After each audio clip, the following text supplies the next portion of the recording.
Inilah awal mula babi diciptakan dan diharamkan dalam agama Islam. Setelah para hewan ikut dalam bahtera Nabi Nuh, hewan-hewan tersebut menghasilkan banyak kotoran. Hal itu pun membuat orang-orang tidak nyaman, bahkan bisa terkena penyakit. Karena itulah Allah mengutus malaikat Jibril untuk menyampaikan pesan kepada Nabi Nuh. Kemudian malaikat Jibril memerintahkan Nabi Nuh untuk mengusap ekor gajah. Dan setelah ekor gajah itu diusap, tiba-tiba muncul sepasang babi. Kemudian babi itu memakan semua kotoran dengan sifatnya yang sangat rakus. Setelah itu iblis tiba-tiba muncul, lalu ia mengusap ekor babi tersebut. Dan setelah mengusapnya, tiba-tiba muncul sepasang tikus. Kemudian tikus itu membuat petaka, ia menggigit dan merusak kayu bahtera. Karena ulah iblis itulah, Jibril memerintahkan Nabi Nuh kembali untuk mengusap ekor harimau. Dan setelah mengusapnya, muncullah sepasang kucing. Kemudian kucing tersebut memangsa tikus, dan semenjak itu juga permusuhan tikus dan kucing terjadi.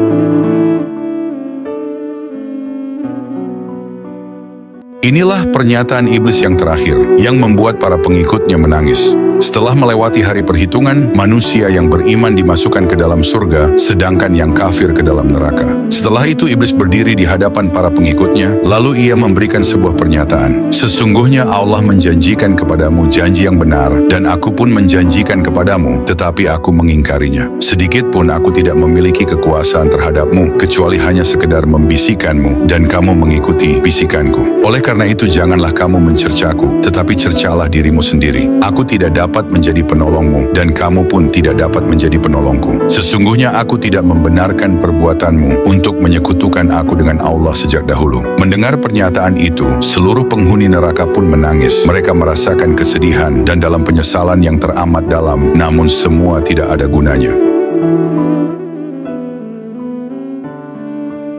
Inilah kisah seorang budak yang merdeka setelah menolong seekor anjing. Suatu hari saat Abdullah bin Ja'far sedang berteduh di bawah pohon kurma, pandangannya tertuju kepada seorang budak. Budak tersebut tengah beristirahat di bawah pohon kurma sambil memberi makan seekor anjing. Namun anehnya, budak tersebut memberikan semua bekalnya untuk dimakan anjing tersebut. Abdullah bin Ja'far pun heran, lalu ia mendekati budak tersebut dan kemudian ia bertanya, "Mengapa semua bekalmu kamu berikan kepada anjing itu?" Lalu budak tersebut menjawab, "Aku tidak dapat menolak permintaan anjing itu, karena aku tahu ia datang dari jauh, sebab di daerah ini tidak ada seekor anjing. Anjing itu pastinya sangat kelaparan, karena itu aku rela tidak makan karena Allah." Mendengar jawaban itu, Abdullah bin Ja'far pun merasa takjub. Kemudian ia memberikan sebuah kebun kepada budak tersebut. Bahkan bukan cuma itu, ia memerdekakan pria itu dari statusnya sebagai seorang budak.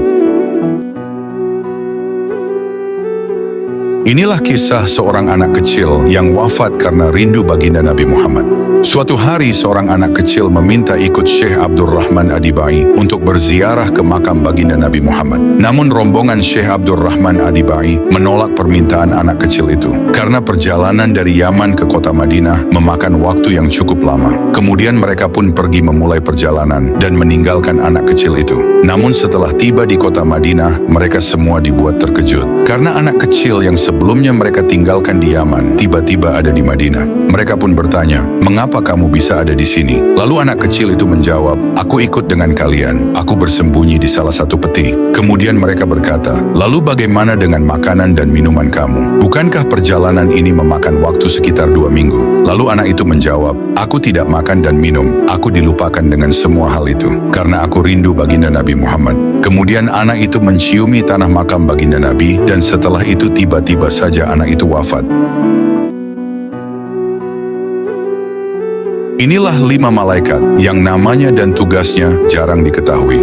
Yang pertama, malaikat Al-Arham. Malaikat Al-Arham adalah malaikat yang ditugaskan meniup ruh ke dalam janin. Ia juga meniupkan debu bumi ke dalam janin, agar kelak malaikat maut dapat mencabut nyawanya. Yang kedua, malaikat Ar-Ra'd. Malaikat Ar-Ra'd adalah malaikat yang ditugaskan mengatur awan dan hujan. Ia mengendalikannya dengan petir yang dijadikannya sebagai cambuk. Yang ketiga, malaikat Az-Zil. Malaikat Az-Zil adalah malaikat yang ditugaskan memberi naungan. Ia juga yang menaungi Nabi Ibrahim saat beliau berada di dalam kobaran api. Yang keempat, malaikat rahmat. Malaikat rahmat adalah malaikat yang ditugaskan mendoakan ampunan. Ia juga yang menjemput ruh orang beriman ketika ajalnya telah tiba. Yang kelima, malaikat ad-dam'u. Malaikat ad-dam'u adalah malaikat yang ditugaskan senantiasa menangis. Ia menangis ketika manusia melakukan kesalahan, seperti saat manusia berbuat maksiat.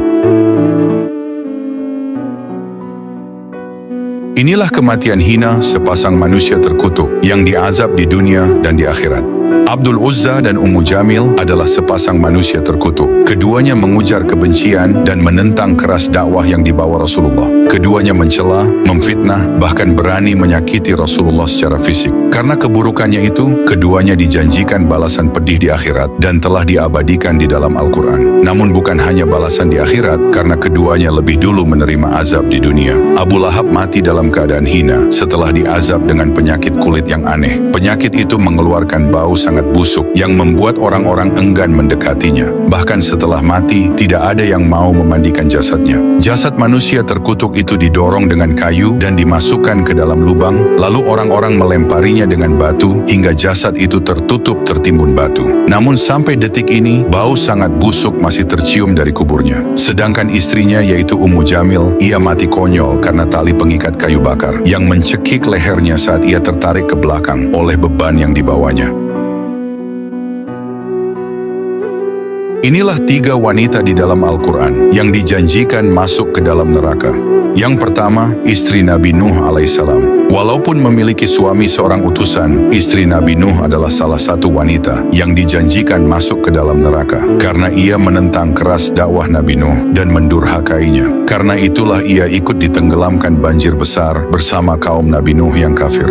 Yang kedua, istri Nabi Lut alaihissalam. Istri Nabi Lut adalah salah satu wanita yang juga dijanjikan masuk ke dalam neraka karena ia durhaka terhadap Nabi Lut dan menjadi perantara kaum Sodom yang menggagalkan misi dakwah Nabi Lut. Karena perbuatannya itulah ia ikut menerima azab pedih bersama kaum Sodom. Yang ketiga, Ummu Jamil, istri Abu Lahab. Ummu Jamil adalah salah satu wanita yang juga dijanjikan masuk ke dalam neraka karena ia memusuhi Rasulullah, mencela, memfitnah, bahkan berani menyakiti fisik Rasulullah. Karena perbuatannya, ia diazab dengan pedih dan mati dalam keadaan hina. Inilah kesedihan baginda Nabi Muhammad sebelum beliau naik ke langit bertemu Allah Subhanahu wa Ta'ala.